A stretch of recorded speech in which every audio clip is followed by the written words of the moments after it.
Real estate అంటే just ఏదో ఒక పెట్టుబడి మాత్రమే కాదు, అదొక ఎమోషన్. ప్రతి ఒక్క భూమి వెనకాల ఒక కథ ఉంటుంది. కొన్ని సంతోషాలు, కొన్ని బాధలు. ప్రతి సంతోషం, ప్రతి బాధ వెనకాలన్న కొన్ని నిజమైన కథను తెలుసుకుందాం. అలానే కిరణ్ గారి కథను తెలుసుకుందాం. నమస్తే కిరణ్ గారు. హాయ్. Hello sir. సార్ మీరు ఈ బిజినెస్లోకి రాకముందే ఎడ్యుకేషన్ పాయింట్ ఆఫ్ వ్యూలో కూడా చాలా హైలీ క్వాలిఫైడ్. అర్బన్ ప్లానింగ్లో మాస్టర్స్ చేశారు, పిహెచ్డి చేశారు. సో అంత క్వాలిఫైడ్ అయ్యి ఉండి మీరు బిజినెస్లోకి వచ్చారు. బిజినెస్ అనేది రెండు వైపులా పదునున్న కత్తి లాంటిది, ఎటు తెగుద్దో తెలియదు. అండ్ అసలు ఒక మనిషి ఇంత రిస్క్ చేశాడు అని అంటే ఖచ్చితంగా ఒక బలమైన సిచ్యువేషన్ ట్రిగ్గర్ చేసి ఉండాలి. మిమ్మల్ని ఏం ట్రిగ్గర్ చేసింది? నేను బేసిక్గా 10th క్లాస్ చదువుతున్నప్పుడు ఓకే. మా పేరెంట్స్ అంటే నేను బాబాయ్ దగ్గర అంటే ఇంటర్మీడియట్కి వచ్చిన తర్వాత నేను బాబాయ్ దగ్గరకు వచ్చినప్పుడు కరీంనగర్ పెద్దపల్లిలో మా మదర్ ఫాదర్ జాబ్ చేస్తున్నప్పుడు వరంగల్లో ఒక లోటస్ హౌసింగ్ కార్పొరేషన్ అనేది ఉండేది. ఓకే. ప్రైవేట్ ఇది ఎన్జిఓస్ అంతా కలిపి పెట్టుకున్నారు. సో వాళ్ళంతా చేస్తున్నారని మా మదర్ మన అంటే గవర్నమెంట్ అది తీసుకెళ్ళి she also government employee, NGO అంటే నాన్ గెస్టెడ్ ఆఫీసర్ కింద ఉన్నారు అని చెప్పేసి ఏం చేశారంటే అక్కడ తనకు మెంబర్షిప్ 10 రూపాయలు ఆ రోజున మెంబర్షిప్ ఓకే ఇప్పించేసి దెన్ 9,000 రూపీస్ అంటే 3,000 9,000 రూపీస్ కట్టాలి. అది ఎందుకు వచ్చిందో అది ఎక్కడో విన్నాను. సో ఎందుకు ట్రై చేయకూడదని అడిగాను. అప్పుడు 3,000 రూపాయలు ఇచ్చారు. ఫస్ట్ ఇన్స్టాల్మెంట్ కట్టాను. దేనికి రా అన్నారు వాళ్ళు, ఎక్కడేదో కట్టాలటమ్మా అక్కడ అని అంటే సరే మా నాన్న ఇద్దరు ఒప్పుకున్నారు. 3,000 ఇచ్చారు నాకు. 3,000 తీసుకెళ్ళి అక్కడ కట్టాను. తర్వాత బాబాయ్ తోటి కూడా కట్టించాను. మా బాబాయ్ మున్సిపల్ దాంట్లో పనిచేసేవాడు, ఆయనతోటి కూడా కట్టించాను అందులో. ఓకే. తర్వాత ఒక 6 months తర్వాత మళ్ళీ ఒక 3,000, మళ్ళీ ఒక 1 year తర్వాత 3,000. సో అక్కడ తెలియకుండా నాకు రియల్ ఎస్టేట్ మీద ఒక బీజం పడింది. ఆ తర్వాత ఎప్పుడో చూస్తే అది 25,000 అయింది, అంటే 12,000, 25,000 అయింది, 30,000 అయింది. బట్ నేను రియల్ ఎస్టేట్లోకి రావడానికి నేను చాలా సందర్భాల్లో నేను చెప్పినట్టుగా నేను మార్కెటింగ్ వైపు వెళ్ళాలనుకొని నేను ఫస్ట్ సివిల్ సర్వీసెస్కి వెళ్ళాను. సివిల్ సర్వీస్ తర్వాత అందులో ఫైనల్ దీంట్లో సక్సీడ్ కాలేకపోయాను. అయిన తర్వాత నేను ఎల్ఐసి డెవలప్మెంట్ ఆఫీసర్గా నేను సెలెక్ట్ అయ్యి నేను దాన్ని రిజెక్ట్ చేసి వచ్చాను. ఓకే. చేసి వచ్చి అంతకంటే నేను మ్యాక్సిమం అవుతే జోనల్ మేనేజర్ అవుతానో లేదో తెలియదు అని అనుకున్నప్పుడు నాకు భయం వేసింది. ఒకటే జాబు ఇన్నేళ్ల పాటు ఒకటే రకంగా చేయాలంటే అది మనం వాళ్ళు చెప్పినట్టు అయినాలి, మన కొత్త ఆలోచనలు ఏం చేయలేము అనుకున్నప్పుడు ఎందుకో అంటే ఫస్ట్ నుంచి బేసిక్గా నేను ఒకటే చెప్తాను ఏంటంటే it is a question is the issue or problem is with my thought process. అంటే I wanted to do something different every day. ఎంతో కొంత కొత్తదనం ఉండాలి అనేది.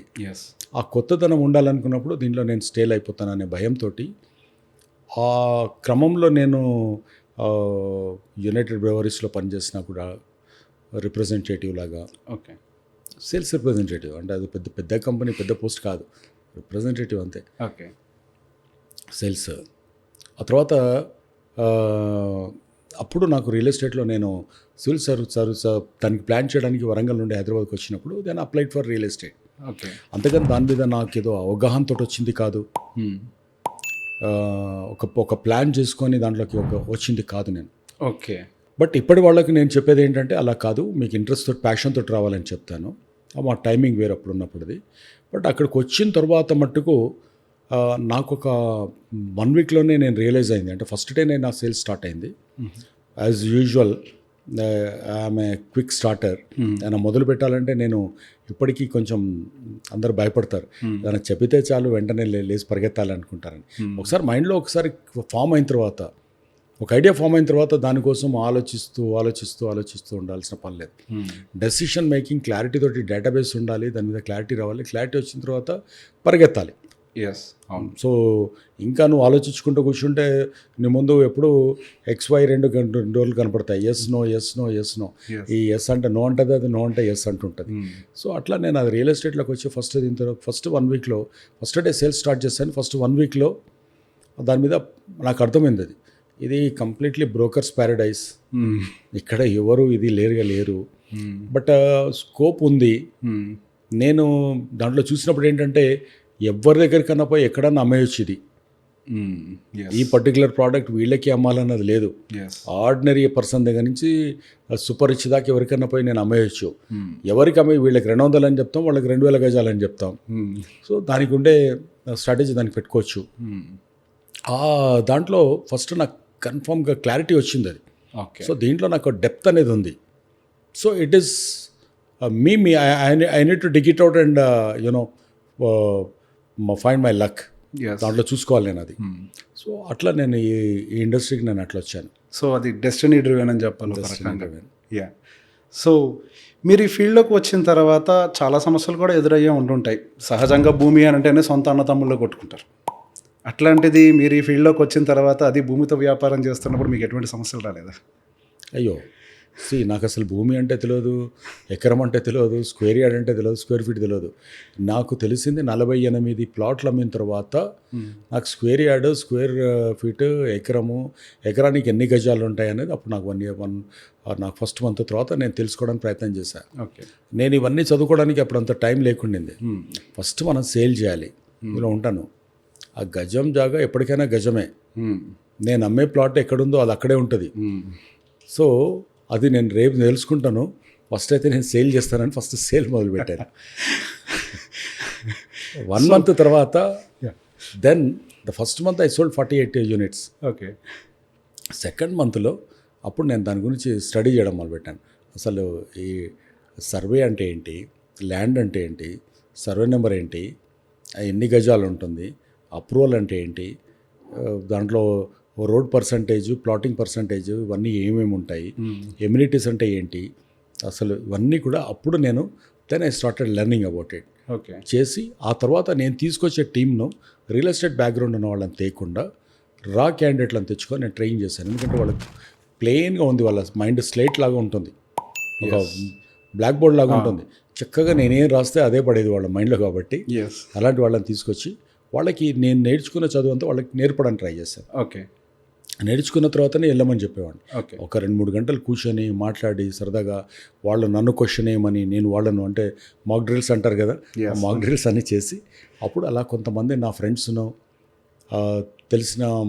తెలిసిన మనుషుల్ని అలా వాళ్ళని నాకు తెచ్చుకొని అలా మొదలుపెట్టాను. సో ఆ మధ్యలో ఒక ఇంటర్వ్యూలో చూశాను, మీకు బిజినెస్ పాయింట్ ఆఫ్ వ్యూలో కూడా కొన్ని సమస్యలు వచ్చి సుపారీ కూడా ఇచ్చారు ఒకరికి అని చెప్పి. అంటే ఇది నేను చాలాసార్లు మాట్లాడాను. చాలా వచ్చాయి. అంటే ఇప్పుడు నేను కంపెనీలో పనిచేస్తున్నప్పుడు నా కస్టమర్స్ అందరినీ తీసుకొని వెళ్ళాను నేను. తీసుకొని వెళ్ళిన తర్వాత మార్నింగే అక్కడ సడన్గా ఒక మనిషి, ధోతి కట్టుకున్న మనిషి కర్ర తీసుకొని పరిగెత్తుకుంటూ వస్తున్నాడు. నాకు అర్థం కాలేదు, అది ఏదో చెప్పడానికి వస్తున్నాడో ఏందో అనుకున్నాను. నాకు కొట్టడానికి వచ్చాడు అతను. నాకేం తోచలే అసలు ఫస్ట్. నాకు పక్కన ఉన్న కస్టమర్లను చాలా భయంకరమైన తిడుతూ వాళ్ళు ఎంబడి పడ్డాడు. వాళ్ళు పారిపోయి అటు ఇటు పారిపోయినారు. నాకు ఆ కర్ర పట్టుకొని నేను వాడిని మళ్ళీ బెదిరించి వాడిని అక్కడ పెద్ద గొడవ పెట్టుకొని తర్వాత ఏంటి అని అంటే ఆ కంపెనీలో నేను స్టార్ట్ చేసిన కంపెనీలో వాడికి పూర్తి డబ్బులు రాలేదని మా ఎంబడి పడ్డాడు. అంటే ఆ రోజుల్లో ఎలా ఉండేదంటే కొంత అడ్వాన్స్ ఇచ్చామంటే ఒక మ్యాప్లో గీసి ఇచ్చేసి మాకు ఇచ్చేవాళ్ళు అంతే. మేము అమ్మలేకపోతే అప్పుడు ఏమనేవాళ్ళు అంటే ల్యాండ్ డెవలప్ చేసి మొత్తం అంతా చేసి బోర్డులు పెట్టి చేయాలంటే మీరు అవసరమా, ఇలాంటి మార్కెటింగ్ కూడా అప్పుడు మీకు మీ స్కిల్ ఏముంటుంది, అది ఇలా ఉన్నప్పుడు అమ్మితేనే అది చాలా గొప్ప అని అది రెచ్చగొట్టేవాళ్ళు. సో అమ్మిన తర్వాత ఎప్పుడో ల్యాండ్ వచ్చేది, ఆ తర్వాత ఎప్పుడో దాన్ని డెవలప్ చేసుకునే రోజులు ఉండేటి. సో అట్లా కొంతకాలం ఆ కంపెనీలలో కూడా ఉండే చాలా బాధేసేది. అప్పుడు అప్రూవల్ లేదు, ఇది లేదు. ఆ తర్వాత నేను స్విచ్ ఇండియా స్టార్ట్ చేసిన తర్వాత అసలు ల్యాండ్ కొని కాంపౌండ్ వాళ్ళు కట్టడం అనేది ఒకటి పెట్టాను. అది నా ప్రపంచం, అది మా కస్టమర్ల ప్రపంచం. చుట్టూ కాంపౌండ్ కట్టాలి ఫస్ట్. ఆ తర్వాత ఫస్ట్ ల్యాండ్ లార్డ్ని ఎగ్జిట్ చేయాలి, అంటే మొత్తం డబ్బులు కట్టాలి. ఆ తర్వాత మిగతా గురించి ఆలోచించవచ్చు. ఈ రోజున నా 1000 acres ఉన్న దాంట్లో కూడా ఆ చుట్టూ ఉన్నటువంటిది 1000 ఎకరాలకు కూడా కాంపౌండ్ వాల్ ఉంది. ఆ చుట్టూ కొలతనే దాదాపు ఒక 30 kilometers వస్తుంది మొత్తం లోపలన్నీ తీసుకోండి. సో అలా అన్నమాట. సార్, ఇప్పుడు స్పెక్యులేషన్ అనేది ప్రతి రంగంలో సహజం. రియల్ ఎస్టేట్లో కూడా కనపడదు, కానీ స్పెక్యులేషన్ చాలా జరుగుతూ ఉంటుంది. న్యూస్ క్రియేట్ అవుతుంది. సో దానివల్ల కొంతవరకు స్పెక్యులేట్ కూడా అవుతూ ఉంటారు. చాలామంది ఇబ్బంది పడ్డ వాళ్ళు కూడా ఉంటారు. సో అసలు ఒక ఇన్వెస్టర్ ఒక భూమి కొనే ముందు ఏ విధంగా దాన్ని అంచనా వేయాలి? అది కరెక్ట్ న్యూసా కాదా, నిజంగానే గ్రోత్ ఉంటుందా ఉండదా? ప్రతి సామాన్యుడు డబ్బులు పెట్టేది అది గ్రో అవ్వాలి అని చెప్పి. సో ఈ స్పెక్యులేషన్ నుంచి వాళ్ళు ఎట్లా తప్పించుకోగలుగుతారు? స్పెక్యులేషన్ అనే దానికి మనం కొంచెం టెక్నికల్గా ఆలోచిద్దాం. What is speculation? లేని దాన్ని క్రియేట్ చేస్తూ ఉంటారు. లేని దాన్ని అంటే దాన్ని ఒక రకమైనటువంటి ఇల్యూజన్లో ఉండడం. అంటే ఇది ఇలా జరగవచ్చు, జరగకపోవచ్చు, ఇది జరుగుతుంది అని అనుకోవడం, అవును, దాన్ని స్పెక్యులేట్ చేయడం అంటారు. ఎస్, అంతే కదా. ఎస్. సో ఈ స్పెక్యులేషన్ ఏదైతే మనము దాన్ని తీసుకుంటామో,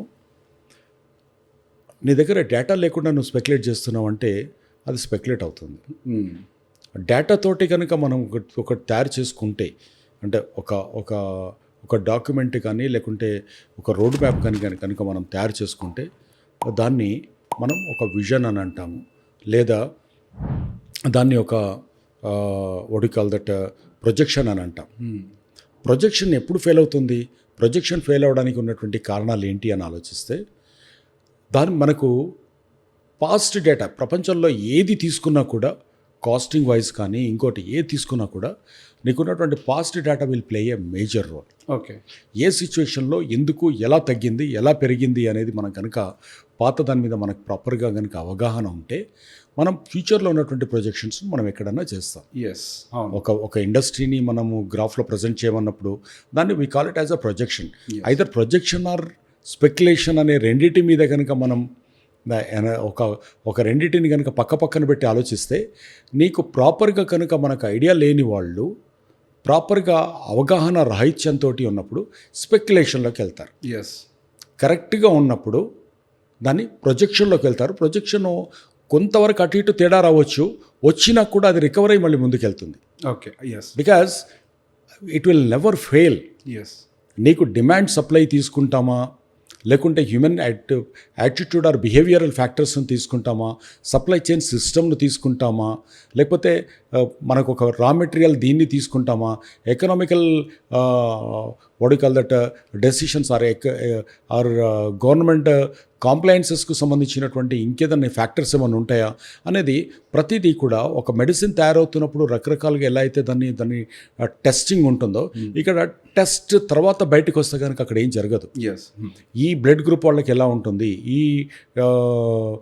ఈ ప్రాంతంలో ఉన్నటువంటి కోల్డ్ ఏరియాలో ఉన్న వాళ్ళకి ఎలా ఉంటుంది, దీనిలో ఎలా ఉంటుంది అనేది ఎట్లయితే మనం అక్కడ ఒక ప్రయోగశాలలో జరుగుతుందో, అలాగా మనిషి ఏ ప్రొఫెషన్లో ఉన్నతనైనా కూడా దాని మీద ఉన్నటువంటి అవగాహన పెంచుకొని దానికి ఒక పాస్ట్ ఎక్స్పీరియన్సెస్ను లేదా డిఫరెంట్ సర్కమస్టాన్సెస్ను దాంట్లోకి తీసుకొని డిఫరెంట్ ఫ్యాక్టర్స్ తోటి ఆలోచించి దానికి అప్లై చేసి కనుక చూసుకున్నప్పుడు అది ప్రాపర్ ప్రొజెక్షన్ ఉంటుంది. Projection will never fail. ఒక సైంటిఫిక్ అప్రోచ్ అనుకోవాలి. ఎస్. ఎస్. సో మన దేశంలో ఒక అన్రెగ్యులేటెడ్ సెగ్మెంట్ ఉంది అంటే, ఒకటిగా చాలా ఉన్నాయి. రియల్ ఎస్టేట్ చాలా హైలీ అన్రెగ్యులేటెడ్ అని అంటారు. మీరేమంటారు? అంటే దాన్ని కావాలని అది అన్రెగ్యులేటెడ్ ఆర్ అనార్గనైజ్డ్గా ఉంచడానికి ప్రతి వాళ్ళు పాపం చాలా వాళ్ళకి తగ్గట్టుగా కష్టపడ్డారు. గవర్నమెంట్ కష్టపడింది, అదేంటి, పొలిటీషియన్స్ కష్టపడ్డారు, బ్యూరోక్రాట్స్ కష్టపడ్డారు, అండ్ ఇన్స్టిట్యూషన్స్ కష్టపడ్డాయి అలాగే, అండ్ ఆర్గనైజేషన్స్ అలాగే ఉన్నాయి. అండ్ దాంట్లో ఉన్నటువంటి సిస్టమ్ అంటే ఎంటైర్ వ్యవస్థ దానికి కారణం అని చెప్పొచ్చు. ఓకే, చాలా వాటిలలో ఉండేది. నేను ఒకటి చెప్పాలంటే, ఒక 30-40 years బ్యాక్ హైదరాబాద్లో బోల్డ్ అన్ని మెడికల్ కంపెనీలు ఉండేది. బయట టానిక్ లాగా తీసుకొచ్చేసి బాటిళ్ళల్లో నింపేసి లేబుల్ వేసి అమ్మేసేవాళ్ళు. ట్యాబ్లెట్లు కూడా ఇండ్లలో తయారు చేసి అమ్మేసేవాళ్ళు. మెడికల్ షాప్లో 60-70% medicines not certified by drug authority. Okay, okay, okay. So ఇది ఆ రోజులలో అదొక గోల్డెన్ పీరియడ్ అది. బికాజ్ మనకు అప్పుడు రెగ్యులేషన్స్ కానీ, రెగ్యులేటరీ అథారిటీస్ కానీ, లేకపోతే కాంప్లైన్సెస్ కానీ అప్పుడు చాలా తక్కువగా ఉండింది. బట్ ఆఫ్ లేట్ లాస్ట్ ఒక 10 yearsలో కనుక తీసుకుంటే ప్రతి సెక్టర్ను కూడా వాటిని టెక్నాలజీ తోటి దాన్ని అనుసంధానం చేశారు. ఇప్పటికీ కూడా ఉంటుంది. ఫుడ్ ప్రాసెసింగ్లో మనకు చాలా చోట్లలో పోతే టూత్పేస్ట్లో డూప్లికేట్ తయారైపోతాయి, నెయ్యి ఆవు పాల దగ్గర నుంచి మొదలు పెడితే ప్రతిదీ డూప్లికేట్, ప్రతిదీ తయారవుతున్నది ఈరోజు కూడా ఉంటుంది అది. ఎస్. బట్ కొంతవరకు స్ట్రింజెంట్ అయినాయి అని చెప్పొచ్చు. సో అది మనకు రియల్ ఎస్టేట్లో ఉన్నటువంటి ఇవాళ వచ్చిన రేరాక్ అయి ఉండొచ్చు. ఒక డికెట్ బ్యాక్ బాగా అంటే అంతకుముందు ఉన్నా కూడా డికెట్ బ్యాక్ చాలా యాక్టివ్ అయినటువంటి ఆర్డీఏ కావచ్చు, ఇన్సూరెన్స్ రెగ్యులేటరీ అథారిటీ అయి ఉండొచ్చు. ఇలా ప్రతి దాంట్లో కొంత కొంత అయినాయి. ఓకే. రియల్ ఎస్టేట్ ఏంటంటే ఇది ల్యాండ్ తోటి సంబంధించింది కావడంతో ల్యాండ్లలో ఉన్నటువంటి కన్ఫ్యూజన్, సర్వే మ్యాప్లలో కానీ విలేజ్ మ్యాప్లు కానీ ఇవన్నీ డిజిటలైజ్ కాకుండా ఉండడంతో అండ్ గవర్నమెంట్ రికార్డులలో కూడా అప్పుడు పటేళ్ళు, పట్వార్లు, సర్పంచ్లు పటేల్ పట్వారీ వ్యవస్థ నడుస్తున్నప్పుడు అప్పుడు జమాబందీ లాంటివి ఉన్నా కూడా సో అప్పుడు మనకున్నటువంటి ఇంటర్నల్ ఫ్యామిలీ స్ట్రక్చర్ ఎలా ఉంటుందంటే ఒకటే పేరు మీద ఇద్దరు ముగ్గురు ఉంటారు. ఆ పటేల్ పట్వారీ అప్పుడు పహానీలలో ఏది రాస్తే అదే ఉండేది. దాన్ని బేస్ చేసుకొని సివిల్ కోర్టులలోకి వెళ్ళేది. సివిల్ కోర్టులలో ఓన్లీ డాక్యుమెంట్ చూస్తారు తప్ప మన ఫ్యామిలీ బ్యాక్గ్రౌండ్లు, ఆ తర్వాత మనిషి మంచోడా చెడ్డోడా అనేది ఇలాంటివి ఉండవు కాబట్టి సో పేపరే నడుస్తుంది కాబట్టి సుప్రీంకోర్టు దాకపోయినా కూడా రకరకాలు ఉండడం. మనం సివిల్ కోర్టులలో ఒక్కొక్క కేసు 50 ఏళ్ళు 20 ఏళ్ళు 20 ఏళ్ళు 50 ఏళ్ళు నడుస్తుంటుంది అని అనుకోవడానికి కారణం ఏంటంటే అది జడ్జిమెంట్కు ఎలా చేయాలో ఆ కన్ఫ్యూజన్ ఉన్నప్పుడే అది పోస్ట్పోన్ అవుతుంది. ఎస్, అవును. సింగిల్ జడ్జిమెంట్ రావట్లేదు, జడ్జిమెంట్ పోస్ట్పోన్ అవుతూ పోతుంది అని అంటే దానికి కారణం ఏంటంటే నీ ముందు ఇవ్వడానికి నా దగ్గర నా ఇంటర్ప్రిటేషన్ ఉంటుంది, మీది మీ ఇంటర్ప్రిటేషన్ ఉంటుంది. అవును. ఎప్పుడైతే 2 ఇంటర్ప్రిటేషన్స్ ఉంటాయో ఇంకా డీప్కి వెళ్ళాలి అన్నప్పుడు నేను ఇంకొక పేపర్ తీసుకొచ్చి చూపిస్తాను, మీరు రేపు ఇంకొక పేపర్ తీసుకొస్తారు. అంటే justice delayed is justice denied అని అంటారు. సో ఇక్కడ అలాంటిది వ్యవస్థని ఇక్కడ సివిల్ కేసెస్లో జరిగి వాటి మీద రకరకాల మీమ్స్, రకరకాల కామెడీ, అంటే మనం ఉంటాం మన మనవాళ్ళకి వస్తుందిలే, లేదా మనం పోతాము మన అడ్వకేట్లో లాభపడతారులే అనేటువంటి వ్యవస్థ అక్కడ వచ్చింది అది. సో ఇక్కడ కూడా ఏంటంటే రియల్ ఎస్టేట్లో దీంట్లో కనుక తీసుకుంటే ఈ అనార్గనైజ్డ్ సెక్టర్ అనేది మనం ఏదైతే మాట్లాడుతున్నామో ఇది బేసిక్గా డాక్యుమెంటేషన్ దగ్గర నుండి దాన్ని ఎక్స్ప్లైట్ చేయడానికి ఇక్కడ డబ్బులు కనపడుతున్నాయి కాబట్టి, అంటే మన పాపులేటెడ్ కంట్రీ అవడం వల్ల మనకు మైగ్రేషన్ ఎక్కువగా ఉంటుంది. మైగ్రేషన్ అంటే అర్బనైజేషన్ వస్తుంది. ఎప్పుడైతే అర్బన్లోకి వస్తున్నారో మనుషులు వాళ్ళు వేరే దగ్గర నుంచి వచ్చారు. మీ ఊళ్ళో మీకు సంబంధించింది పక్కన వాళ్ళని అడిగితే ఇది వీళ్ళది, ఈ గట్టు వీళ్ళది, ఆ గట్టు వాళ్ళదని చెప్తారు. బట్ ఇక్కడ అలా ఉండదు కాబట్టి, ల్యాండ్కి ఒక పేరు ఉండదు కాబట్టి, బిల్డింగ్ ఒక నేమ్ ఉంటుంది, బిల్డింగ్ ఒక నెంబర్ ఉంటుంది, కానీ ల్యాండ్కి ఒక సర్వే నెంబర్ ఉంటుంది. సర్వే నెంబర్ అంటే అది ఆ ల్యాండ్ అని సర్వే నెంబర్ అని చూపించేసి తర్వాత పోతే కిలోమీటర్ అవతల కూడా చూపించవచ్చు. అక్కడున్న సర్వేయర్లను మేనేజ్ చేసుకొని రకరకాలుగా జరిగినాయి కాబట్టి అదంతా కూడా కొంచెం టైం పట్టింది. ఇప్పుడు ఓన్లీ 25% మాత్రమే ఇంకా స్ట్రీమ్ లైన్ అయ్యింది. ఇంకా 75% ఇంకా స్ట్రీమ్ లైన్ అవ్వాలి, డిజిటలైజ్ అవ్వాలి. అది గవర్నమెంట్స్ కూడా రియలైజ్ అయినాయి ఈ రోజున, స్టేట్ గవర్నమెంట్స్ కానీ సెంట్రల్ గవర్నమెంట్స్ కానీ. దానితో టెక్నాలజీ కూడా యాడ్ అయింది కాబట్టి ఈ రోజున దాంట్లో ఇంకొంత క్లారిటీ వస్తుందని నేను అనుకుంటున్నాను. ఓకే.